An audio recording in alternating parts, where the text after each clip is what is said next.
Welcome to Huberman Lab. Yeah. Hello, everyone, and welcome to What a Waste podcast. Thank you once again for joining us. How you doing, Lush? I feel insane. Lucia had one little bit of coffee, and she's like, I'm going to have a panic attack. If you're wondering how sturdy we are as your intrepid podcast hosts. I mean, I feel incredible. Yeah. Spring is here. But so we have these. Yeah, okay. I feel incredible. Spring is here. Coffee, straw. Tyler got me this straw they have, and it's one of the most useless straws on That's the so planet. mean. Somebody made that. It is pretty floppy. It's a floppy straw. It's a floppy straw. We have a lot of drinks on the table here. I do want to take this time to admit, yesterday was Earth Day. We picked up coffees from downstairs at Cafecito, and I would like to call them out for using plastic. Call them out? Yeah. I go there every day. You can't make an enemy out of them. For using plastic. These did come in plastic, but for the aesthetic, we put them in glass. I'm really proud of you for admitting this. I know. Because she was like, we can't have plastic on the environmental podcast, so I just poured it out of the plastic that we used into this glass. But we're coming clean, and I think that's good. I usually bring my reusable mug around, but for iced. So if you order a coffee somewhere, you have a mug that you go put it and put it in this. Sometimes. It's probably good, but it's wild to me. It's so easy. They always go, oh yeah, they're really happy to do it. Okay, I mean that's what I would need. I would need one time I'm just worried about the interaction. Oh no, they go, oh absolutely. That's what stresses me out about it. Where I go, hey, your cups aren't good enough. I brought one. The baristas don't work for the oil industry. Right. They have no stake in the game. I'm really surprised by that. I'm like, wait, what? They're not oil executives moonlighting as baristas? They're actors and musicians who have absolutely no stake in I thought you were going to say talent. No. No, not at all. We've all gone that route. How are you doing? I'm good. That was a really mean joke off the top. Sorry. You're red. You're beet red. Yeah.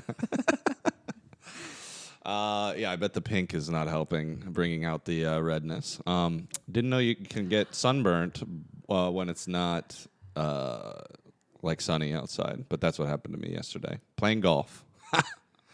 Sorry. Not a fan. And listen back to our old episodes. Huge news. I was obsessively looking at our anchor statistics. Right. Going, how many statistics?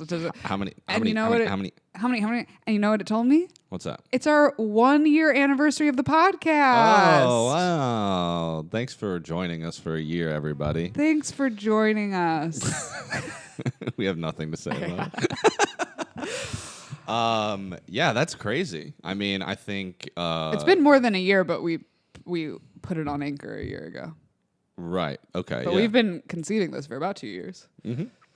Yeah, and I mean, I think obviously with bringing in a producer, shout out to Tyler K, our dude, and just putting a little bit more into it and getting more consistent. I think this year is only good things. To the moon with what a way. Except for this straw. Except for floppy straw. But yeah, thank you if you've been around, especially from the beginning, thank you very much. We appreciate it. Thank you to all of our regular listeners. You know who you are. Mom. Yeah, actually. Yeah, literally. Mom and my guy who lived at my sister's commune. There's probably a lot of people on communes.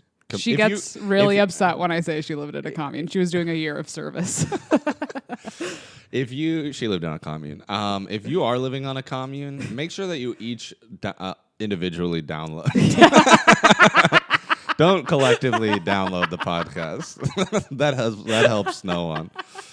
That does not. For our commune listeners, we do need you to move into more of an individualist mindset for the sake of our analytics. We appreciate your collective mindset and most other things, but in terms of downloading our podcast specifically, we're going to need you to be rabid individualists. Read The Fountainhead and then download the podcast. You each need your own laptop. Yeah. And a phone connection. Yeah. And Spotify account. Sorry. But yeah, for real, if you have listened for a whole year, I mean, thank you very much. We appreciate it, and keep sharing it with people. Anybody that you think might like it, anybody that you think might not like it too. Good, all press is good press. You know? When we get like hate comments, it's really funny too. It's very fun to. What are some of our hate comments? I think we got like, damn, she could chomp off an apple tree or whatever they said. Oh yeah, someone said that you could really eat an apple well or something. It said she could take a bite out of a tree trunk. Out of a tree. And he could have chosen any tree, but he went with apple tree, which is a sturdy tree. I do have a big mouth and giant gums. That could also, if we were in morning radio and not podcasting, that would be our names. My caricature is like this. Big mouth and giant gums.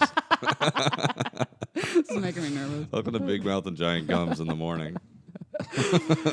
NPR, shout out. All right, are you ready for this? I am. I'm excited to see what our topic is today.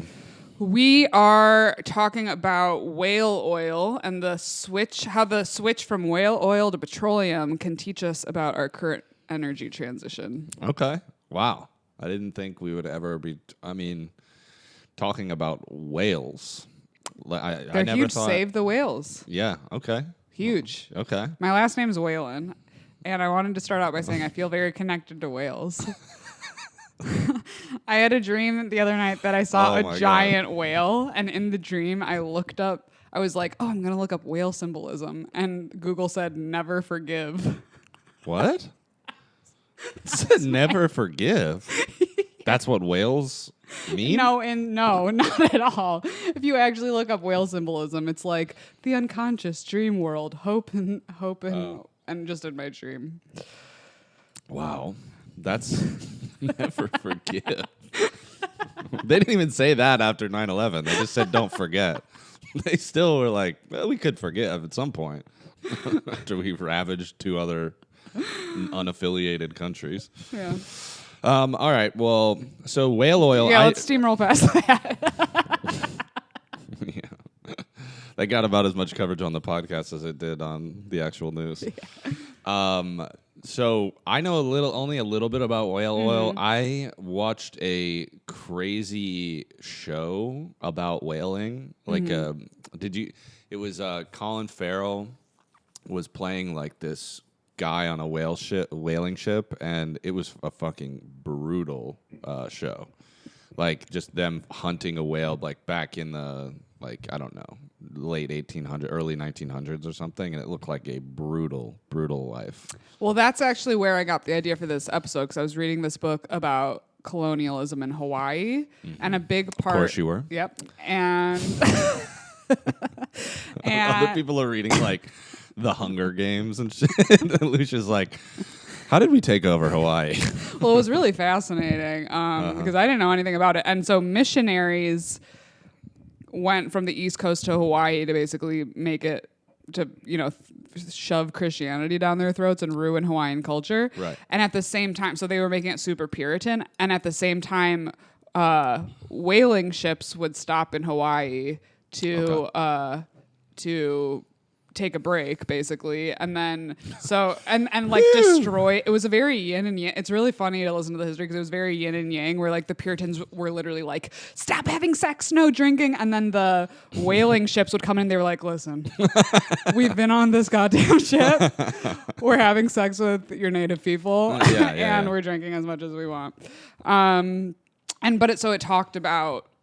It briefly mentioned that there was like a theory for a while, or the narrative around whaling oil was that the whaling was such a huge industry. It was whale oil was America's most desired oil in the 19th century, that we were way overfishing whales, and whale populations were getting depleted, and then petroleum was discovered as a new source of energy. And so there was this narrative for a while that the petroleum industry actually saved whales. And I was like, whoa, I had never heard that. So that's conflicting. Very conflicting. And we're going to debunk that. So, right. So whale oil, rather, it was used as a fuel sort, like, but was it also just like lubricant? Like the way that, like, there's petroleum jelly and then there's like the gas in your car. Yeah, so it was used for like everything. Yeah, okay. Which I didn't really know. It was used as a lubricant. It was used for lamps. It was. Yeah, that's the one I remember as like lamp oil because it like didn't smell and it burned like long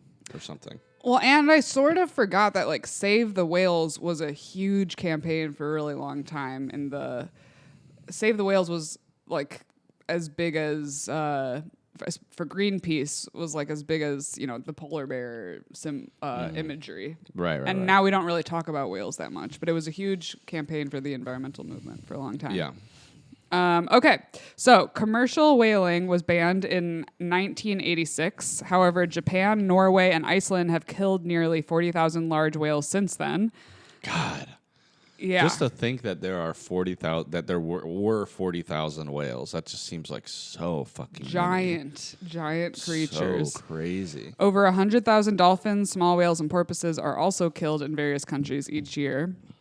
Whales roam throughout all of the world's oceans, communicating with complex and mysterious sounds. They're huge. The blue whale can reach lengths of more than 100 feet and weigh up to 200 tons, as much as 33 elephants. That's crazy. That's huge. So insane.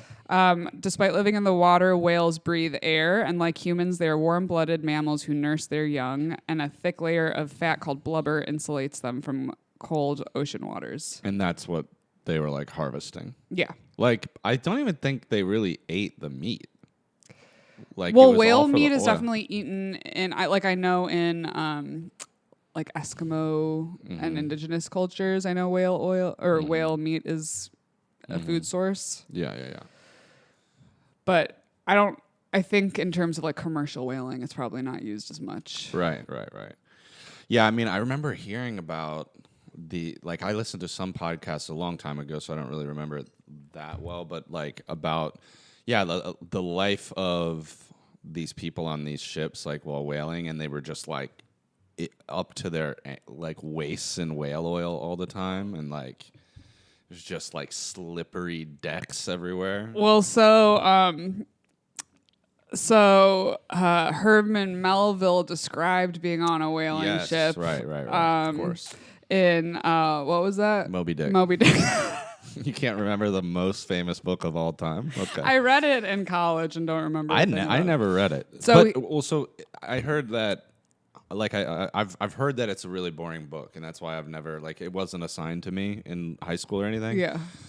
And I've never read it by myself because everybody says it's like a real slog, and that was supposed to. My door just creaked. There's a fucking ghost in here. The ghost of Herman Melville. Yeah, the ghost of Herman Melville was like, "What'd you say about my fucking book, dude? It's not boring, dude." But apparently, it's supposed to be sort of a slog, like the life of someone that was on one of these ships. It's like supposed to give you that feeling too. Well, let's. So he described the life, though. You were gonna say? Yeah, I was gonna say. You're gonna read a quote, and then I interrupted you. So Herman Melville described declumping whale oil with. So they used to declump whale oil with their hands on the ship. He said, "Squeeze, squeeze, squeeze." Close your eyes and imagine this. Squeeze, squeeze, squeeze all the morning long. I squeezed that. I squeezed that sperm. This sounds like my dirty talk. Well, keep going. I squeezed. Squeeze all the morning long. I really don't want to have to say this out loud.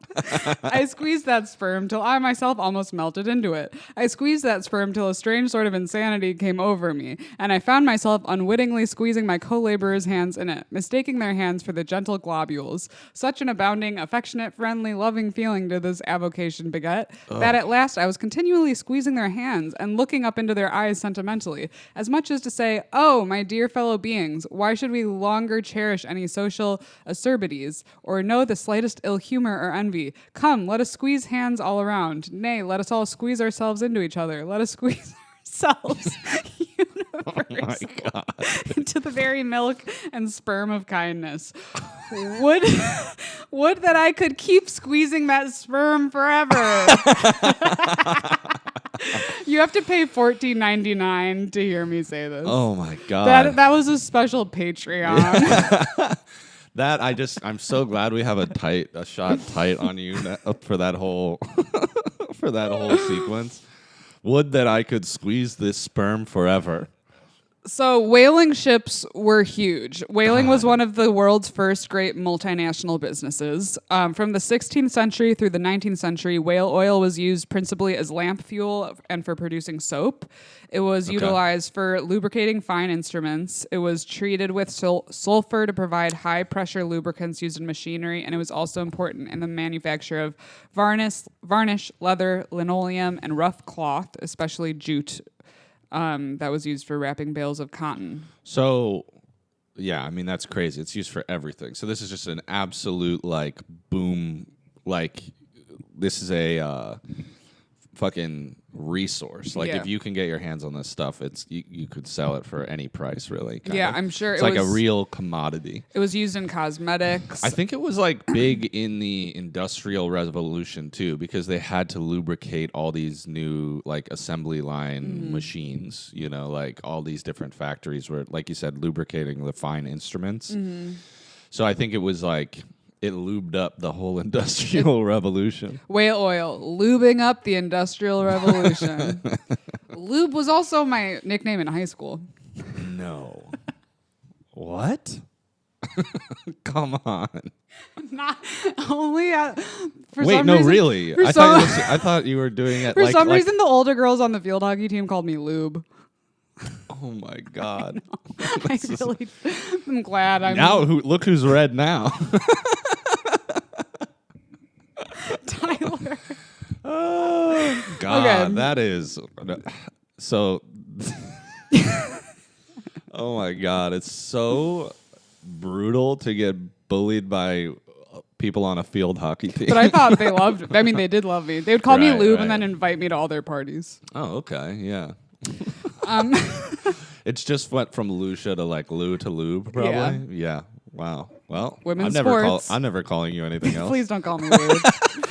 Okay, so from the 1700s through the mid-1800s, oil extracted from the blubber of whales was boiled in giant pots that provided light to America and much of the Western world. The United States whaling fleet peaked in 1846 with 735 ships out of 900 in the world. Whaling was the fifth largest industry in the United States. In 1853 alone, 8,000 whales were slaughtered for whale oil shipped to light lamps around the world, plus other parts used in hoop skirts, perfume, lubricants, and candles. Sperm oil is a pale yellow oil obtained with spermaceti from the head cavity and blubber of the sperm whale. And in the first half of the 20th century... that's another thing, is that what they were actually using mostly, the highest value stuff, was the spermaceti from their head. It was a cavity that they took, they opened up their skulls and took this out. It was a loop around their brains or something. God. And that was, I think they also harvested the blubber and all that, but the highest commodity. And then I think at some point, some people just started killing whales and just taking that because they didn't want to ship all the blubber. So it was every boom like this, it's eventually becomes incredibly. It's like killing the rhino for the horn. Ivory. Yeah, it becomes waste. Such a ridiculous waste. What a waste. We can't. We are so not in sync. It's incredible. So the pre-modern oil was inedible, but advances in chemistry allowed fresh oil to be hardened into a fat, which was used for margarine and soap until vegetable oil became a practical alternative in the late 1930s. Yum, yum, yum, yum, yum. Also, don't eat that shit. Whale oil was extremely important in the manufacture of nitroglycerin for explosives in both world wars. Yay! And it was used as a major source of vitamin D through the 1960s. So that... That is all of the uses. Awesome. All right, let's blow through. Well, I see why they went through this shit to go get it, because it was so you could use it valuable. For everything. But like all globalization, it was unsustainable. Okay, so whaling as an industry began around the 11th century when the Basques, I don't know if that's how you pronounce it, but the Basques it is. Started hunting and trading. Yeah, started hunting and trading. The Basque country apparently is like one of the most like socialist areas in the world. Like it's like very, very well politically organized. Good for them. Yeah. Okay, so when the Basques started hunting and trading products from the northern right whale, which is now one of the most endangered of the great whales, and yeah, the Basques came from a region of southwest France and northwest Spain known to outsiders as the Basque people. In the late 19th century, the whaling industry was transformed by the development of steam-powered ships, enabling the hunting of faster blue and fin whales and of the explosive harpoon, enabling further reach and increased accuracy. The new technology, coupled with the depletion of whales in the rest of the world, led to the spread of hunting to the Antarctic, where huge concentrations of feeding whales made large-scale whaling highly profitable.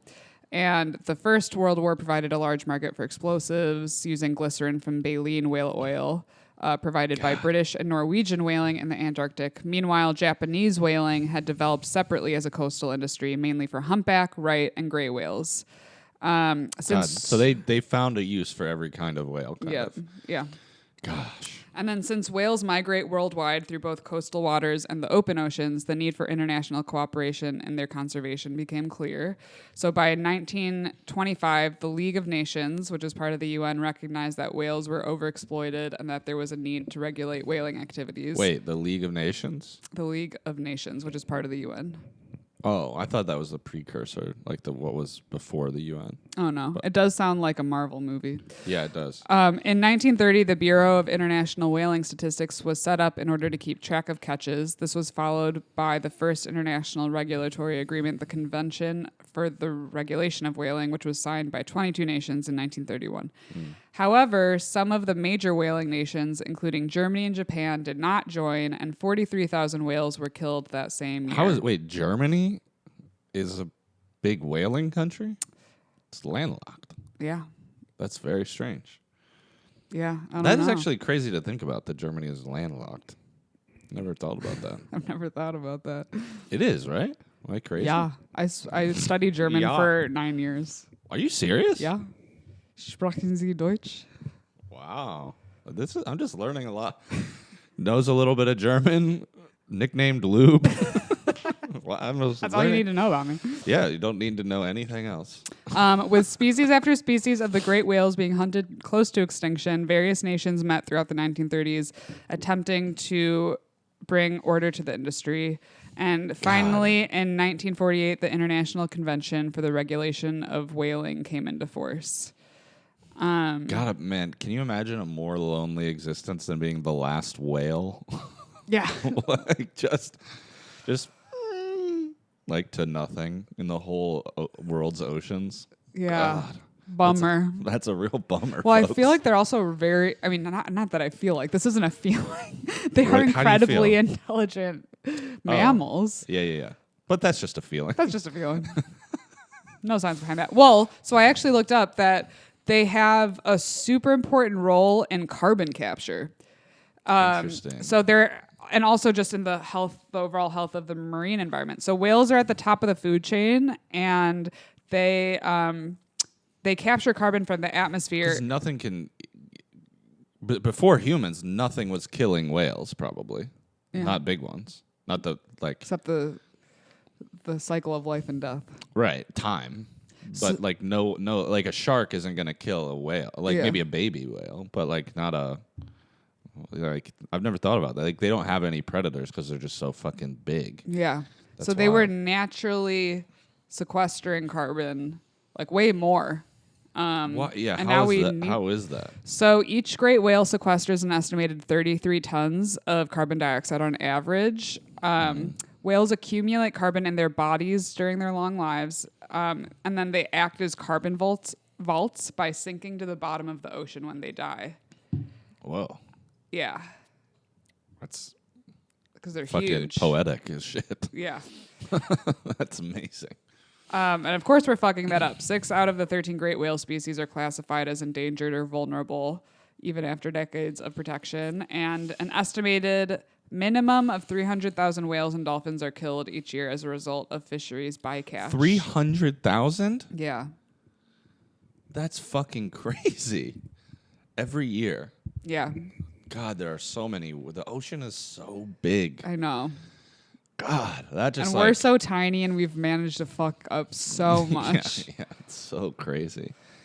Like the biggest ship that we have is like so tiny compared, like in the ocean. You know? But yeah, that's what's crazy is even catch it. It's actually pretty amazing that we managed to fuck it up so hard when we were using harpoons.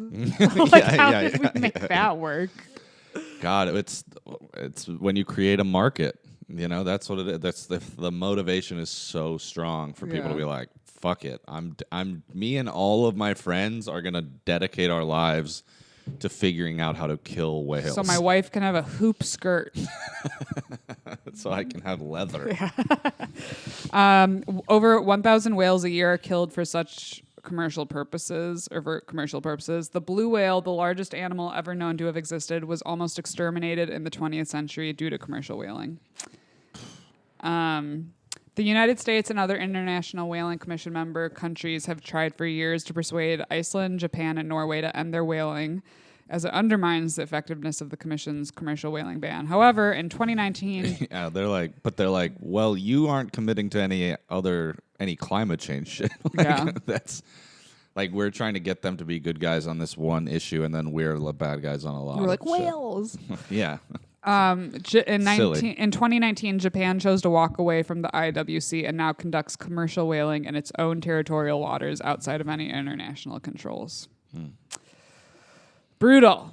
Okay, so what is the connection between whale populations and switching to petroleum? So this is from the New York Times. Whales near North America were becoming scarce, and the birth of the American petroleum industry in 1859 in Pennsylvania allowed kerosene to supplant whale oil before the electric light replaced both of them and oil found other uses. So by 1861, whaling was in such decline that the federal government bought 38 old whaling ships, loaded them with stones, and sunk them in Charleston Harbor in what turned out to be an unsuccessful attempt to blockade the Confederate port. Wow. Eric J. Dolan, who's the author of Leviathan, The History of Whaling in America, said the message for today was that one era's irreplaceable energy source could be the next one's relic. Like whaling, big oil is ripe to be replaced by something newer, cleaner, more appropriate for its moment. Ooh, okay. So there's hope. Yeah, that's like the argument of that that book, The New Abolitionism, where it was like they were talking about like the argument of that book. If I could be incorrect, but was I think that climate change seems like such an incredibly and like moving away from fossil fuels seems like such an non-starter. It seems so insane. But slavery was literally the engine of the world economy at one point, and everyone was like, it's gone. So, like in some places, it's still in some places, but it's like moving away from it was possible. I mean, it took a lot, obviously, but it's like, look, this is, and that's kind of like what this is saying is like, someone in that time would have been like, there's no way we'll ever not use whale oil, and now we're like, we'll never not use fossil fuels. And it's like, there's something else can replace this. You got to have a bigger imagination than that. Yeah. He has a very nice quote. He said, similar to what you just said, what you think you can't live without today, tomorrow can become just a memory. That's what happened with whale oil, and eventually it's going to happen to... That also sounds like he's going through a breakup. That's true. It's very transferable. Yeah, he's just on the other side of healing from a breakup. Poor Eric J. Dolan. Poor Eric. So he said, what you think you can't live without today, tomorrow can become just a memory. That's what happened with whale oil, and eventually it's going to happen to oil, but you don't just turn off one switch and flip on a new one. It's the product of a long, wrenching process that I hope leads us to a more sustainable path than the one we're on now. And so did he write his book with that in mind, or like his whaling book? Because he was the one that wrote the Leviathan, right? Yeah. I mean, you haven't read the book? I haven't read it, obviously. But okay, call me out for not. no, I'm wondering if that is like the premise of the book, and that's why he was like wanted to write about whale oil. We should have him on. Yeah, we should. I mean, look, hey. I'm sure he would have loved to do our podcast. Yeah, at some point we can get these kind of guests. I'm sure. Manifestation. Hey, Dolly, get over here. Sorry. Okay, so this is what I originally was focused on when I started writing this: the whale oil myth. Which is the idea that petroleum oil and the free market saved the whales. Whales had come under a serious threat of extinction by 1860, and petroleum did fuel most lamps in the latter 19th century. The cost of whale oil had risen as we killed off whales. It was also expensive for the average person, and only the wealthy could afford it by the end of the Civil War. So actually, whale oil wasn't... It was the most expensive oil, and it wasn't necessarily the most accessible for most people. So lamps were lit with many different oils, some plant, some animal. Oils derived from coal as well as from plants and land animals. Okay. We lit lamps with turpentine, lard, and alcohol. And then camphene became popular during the Civil War, which is a mix of camphor and turpentine. And by 1850, a consumer had a choice of camphene or burning fluid, which was 50 cents per gallon, whale oil, which was $1.30 to $2.50 per gallon, lard oil, which was 90 cents, coal oil was 50 cents, or lard oil was 90 cents, coal oil was 50 cents, kerosene was 60 cents. So it was expensive. It was by far the most expensive. Yeah. So it was. Yeah, I mean, it would have only gotten more and more expensive. Yeah. Like if something else would have come in and filled that gap, because they're like, okay, well, everybody has to light their lamps at that time. So you're saying it's like petroleum came in at a time where there were already other alternatives. Exactly. Like there was always going to be an alternative. Yeah. So whale oil was never competitive. Using it was always a bit like killing elephants, so the wealthy could have mostly carved ivory, like you said. Right. And as for lamps, government-supported petroleum was just a stopgap until Edison began building public electricity lighting systems in 1882. So I feel like it's not the whale oil myth isn't wrong. It definitely, like, we had other energy sources come in that... Right. Because we were killing so many whales that the price was going up, and also it was a lot of money to procure. So... It's not fully wrong, I think, but we can't say that petroleum saved whales. Well, yeah. Also, it saved whales for now until it kills all of them eventually by us just poisoning every water system in the world with oil and gas. You know what I mean? It's like, okay, yeah, it saved them. If it saved them, it's bought them a little bit of time where we weren't just actively harpooning them all the time, but... They'll get those harpooning years. Gosh, you sound so nostalgic. Back when we could harpoon. I just can't imagine that life. It sounds so horrific. But imagine, like, were the conservatives at that time like pro harpooning whales? Yeah, they must have been. Yeah, there were people who I'm sure didn't want the whale oil industry to end. Yeah. And also, I wonder, but like, were there people back then around these times that like were dedicated environmentalists? Like that's people's whole careers. Like a lot of people now. There's a whole like, We should have done an Earth Day. We should have done an Earth Day. We should have done a friggin' Earth Day episode. I had to write a whole blog about this for work. So basically, the environmental movement was not a cohesive thing until the first Earth Day in 1970. Right. Like, there were people working disparately on different issues, but, like, environmentalist was not really a thing. Yeah. It was like people would work on separate issues, but it wasn't until the first Earth Day when So Rachel Carson's Silent Spring came out, I think, in 1962, and that was all about pesticides. So she really pushed the environmental movement forward. Oh, I just got what that title might mean. Like just can't hear birds. Yeah, no bird, no nothing. Just a stream that's God, that's dark. Yeah, very dark. Yeah, it's very. Ugh. So I'm sure there are people who. There's probably people that were like, yeah. Hey, it's not good that we're killing every whale. Yeah. There's gotta have been, but it probably wasn't like, that was probably just an opinion that they held and like brought up to people, but not like, it wasn't like their job to stop it. It wasn't a movement of people connected by their love for Birkenstocks yet. Oh, wow. Good for you. An anti-environmentalist joke out of you. That's usually that's my purview. I own 2 pairs of Birkenstocks. 2 pairs of Birkenstocks and a bed for her phone. She's got it all, folks. So, this was interesting. Yeah, we don't know how to end a podcast. This was interesting, right? Wide-eyed. Like, I have a hard time with transitions. Yeah, no, it's a crazy like spotlight of like a moment in time that was like so crazily different. Like to think that like all the lights in here, like if they were a whale had to die for to light them, like that's so insane.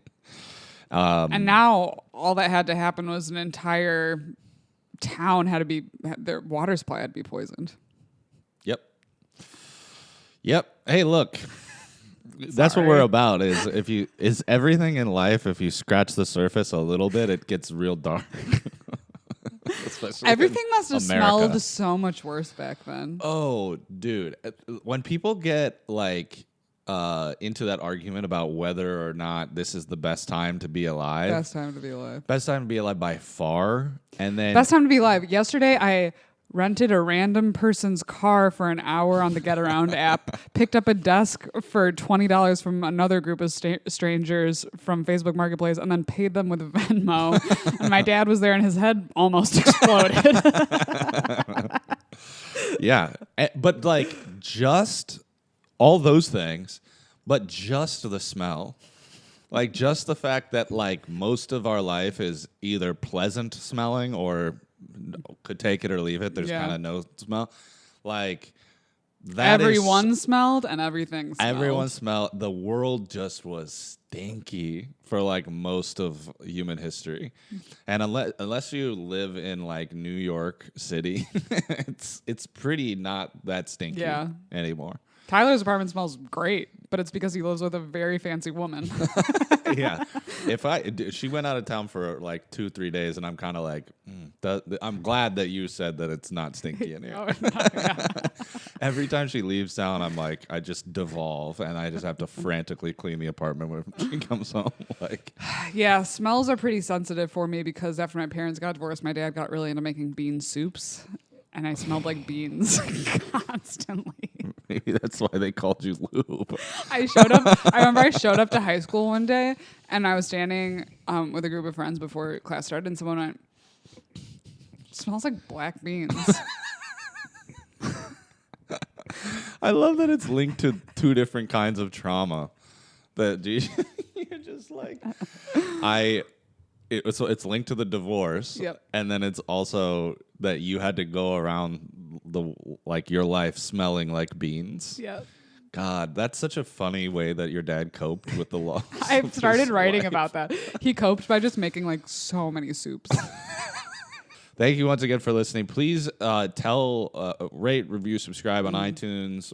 These full videos are finally up on YouTube. Yeah. We said this for fucking You've been asking for it. People have been clamoring. People I've never met have been asking for it. Yeah, and so that's gonna be the status quo going forward. The full videos are gonna be on YouTube. So if you like consuming it in that way, go there, share it with your friends, share it with your family. And yeah, we appreciate it, and hope you learned something. And maybe maybe got a couple of laughs too. That was the most awkward high five of all time. Thank you, guys. Thank you.